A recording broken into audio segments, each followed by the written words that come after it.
Good morning and welcome to Morning Manna. My name is Jeff Bullock and I am the lead pastor of Manna Church in High Point. In the parable famously known as the prodigal son, found in Luke 15, Jesus talks about a father and his two sons, and in it gives us a new image of the father. Jesus shows us that the father is not rigid but relational, not holding a grudge against us, but rather longing to hold on to us. Father represents God and the two sons represent you and me. In the same way that they treated their dad, we've treated our God and our Father. See, the two sons worked for their father in the family business, but they had become disgruntled, feeling they were overworked and underpaid. Life just wasn't going the way that they expected. They had become entitled and angry and frustrated. The younger son decided to confront his dad and ask for his share of the inheritance. The young man wanted the father's stuff, but not the father himself. I don't want you and your stuff. I just want your stuff. Although hurt by this request, the father sells off some of the family business, land, livestock, and such, and gives the son what he wants, money. So the son leaves, moves to another country so that no one knows the family name, and everyone thinks that he is a self-made man. But since he didn't earn the wealth, he didn't know how to keep the wealth. After some time, he's bankrupt, homeless, jobless. So he decides to go back to his dad, beg for forgiveness, and ask his dad to take him back.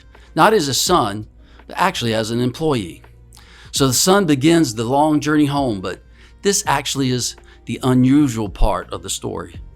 When the dad hears about his son's return, instead of holding a grudge against him, father loses all sense of decorum and dignity.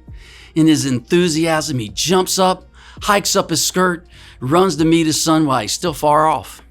Before the son has a chance to confess his sin, the father almost tackles him and begins to kiss him over and over and over again, just like I kiss my 3-year-old grandson, kisses just all over his face.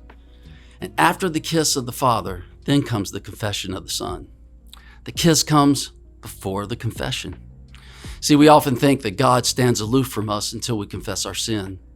But this is not the image Jesus is giving us of the Father. In fact, it's the exact opposite. Yes, we must get up and come to God, but the Father is waiting with great exuberance.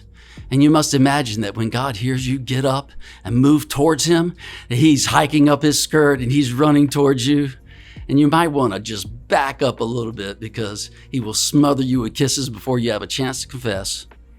This is not the image of some vindictive God who demands everything go His way, but of a Father waiting and longing for us to come to Him. And when we feel far off, He's hiking up His skirt and running towards us.